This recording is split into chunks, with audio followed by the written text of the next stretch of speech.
मामला सामने आया है वरिष्ठ अधिकारियों की तानाशाही का, जिसमें सीएसएस के एक सेक्शन ऑफिसर ने दिल्ली में शास्त्री भवन से 7वीं मंजिल से कूद के आत्महत्या करने की कोशिश की। दीपक खोड़ा, जो कि दिल्ली में सीएसएस में एक सेक्शन ऑफिसर है, उन्होंने एक हफ्ते पहले शास्त्री भवन की 7वीं मंजिल से कूद के आत्महत्या करने की कोशिश की। क्या कारण था? वो तो उनकी किस्मत अच्छी थी कि वो बच गए। नीचे वो एक गाड़ी पे गिरे जो पानी की गाड़ी थी और उनको कंधे पे फ्रैक्चर वगैरह आया, पर वो बच गए। और बाद में जब पूछताछ हुई तब पता चला कि ये मामला तो वरिष्ठ अधिकारियों की तानाशाही और हैरेसमेंट का है। दीपक खोड़ा 9 साल से सरकारी विभाग में काम कर रहे हैं। ऐसा नहीं है कि वो प्रेशर नहीं ले सकते इसीलिए उन्होंने ये कदम उठाया। बाद में जांच करने पे पता चला, जब उनके पिताश्री ने बताया कि 7वीं मंजिल से कूदने से पहले उन्होंने आधे घंटे तक अपने पिता से बात की थी। उनके पिता भी राजस्थान गवर्नमेंट में ही एक एम्प्लॉय हैं और उन्होंने कहा कि वो बहुत परेशान था और पिछले कुछ महीनों से उनके सीनियर ऑफिसर्स उन्हें हैरेस कर रहे थे। वो बहुत डिप्रेस था। कुछ विभागों में वरिष्ठ अधिकारियों की तानाशाही आजकल इतनी बढ़ गई है कि अपने से नीचे वालों को वो कुछ समझते ही नहीं है।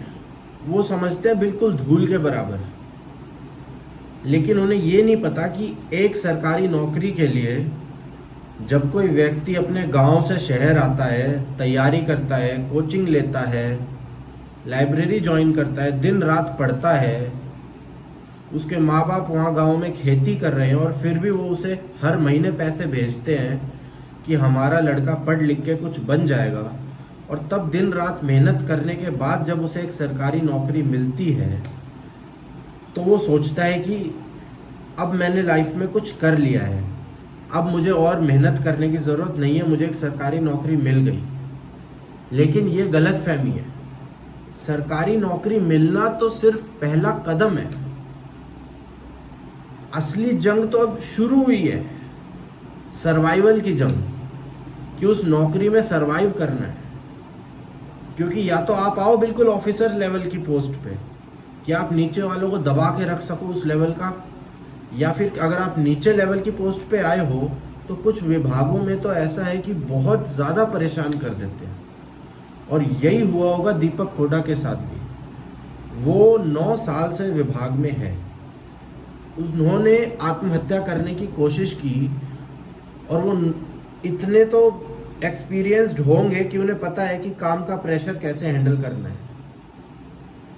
फिर भी उनके पास और कोई रास्ता ही नहीं बचा। आत्महत्या बंदा कब करता है?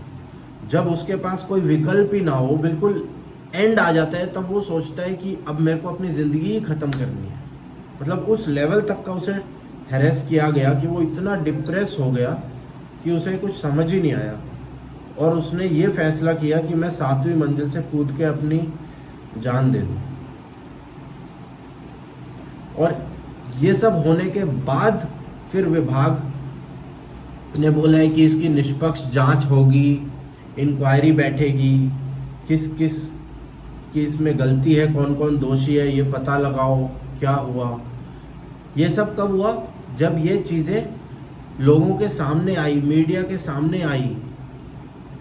लेकिन पहले से ये तानाशाही चल रही है, उसके खिलाफ किसी ने कुछ नहीं किया। अगर बाद में कुछ कर भी लोगे, वो तो किस्मत अच्छी थी कि इन्हें कुछ नहीं हुआ, लेकिन अगर इन्हें कुछ हो जाता, ये ख़त्म हो जाते, उसके बाद में कैंडल मार्च करते रहो, इंक्वायरी बिठाते रहो, कुछ भी करते रहो जांच, लेकिन वो जो मर गया है उसके माता पिता को उनकी औलाद वापस नहीं मिल सकती, ना उसके बच्चों को, उसकी वाइफ को उनका परिवार वापस नहीं मिल सकता। तो ये चीज़ें तो पहले ही होनी चाहिए, पहले ही हर चीज़ प्रॉपर चलनी चाहिए कि विभाग में कैसा इन्वायरमेंट है, सीनियर ऑफिसर्स कैसे हैं, वो अपने से नीचे वालों के साथ कैसे ट्रीट करते हैं, अच्छा व्यवहार करते हैं, नहीं करते हैं। बाद में कुछ भी करते रहे, कोई फायदा नहीं है। तो इसमें कौन है जिम्मेदार? वो डिपार्टमेंट जिम्मेदार है, वो विभाग जिसमें वो काम करता था, वो सीनियर ऑफिसर्स जिम्मेदार है, या वो खुद जिम्मेदार है कि उसने सही टाइम पे आवाज़ नहीं उठाई? ये डिपार्टमेंट जिम्मेदार है, या वो प्रेशर नहीं ले पाया? प्रेशर नहीं ले पाया ऐसा तो नहीं हो सकता, वो 9 साल से है और वो भी एक अच्छी ऑफिसर लेवल की पोस्ट पे है, सेक्शन ऑफिसर, लेकिन फिर भी उन्हें इस लेवल का हैरेस किया गया। तो ये उन ऑफिसर्स की ही गलती है जिन्होंने ये किया, किसी भी बात पे किया हो, ईगो में आके किया हो, कुछ भी किया हो। प्लस विभाग के बाकी लोग जिन्हें ये सब पता था लेकिन वो फिर भी चुप रहे।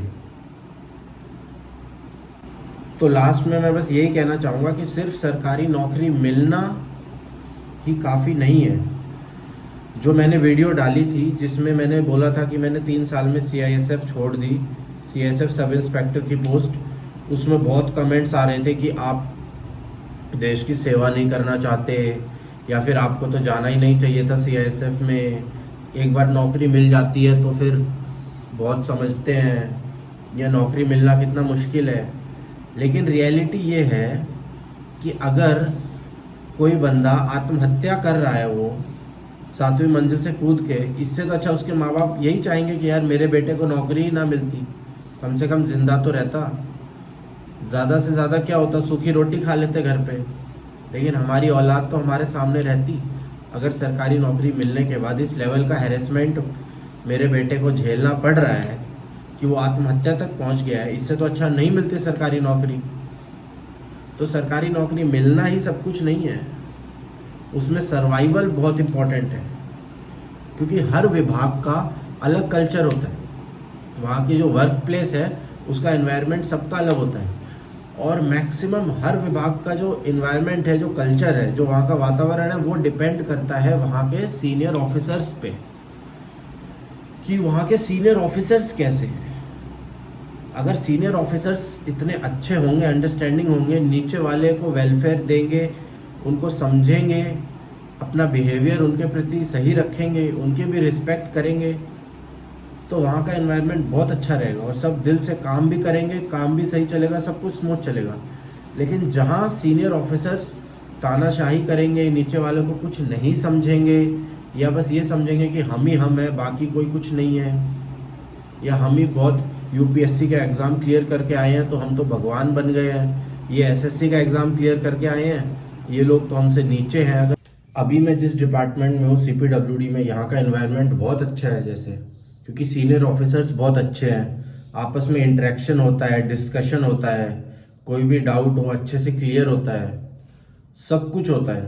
तो क्या एक कम्युनिकेशन गैप नहीं है, और सीनियर ऑफिसर्स और जूनियर्स आपस में बहुत मतलब एक साथ मिल के रहते हैं, मिल के काम करते हैं, कोई भी प्रोजेक्ट है, कुछ भी है, डिस्कशन करके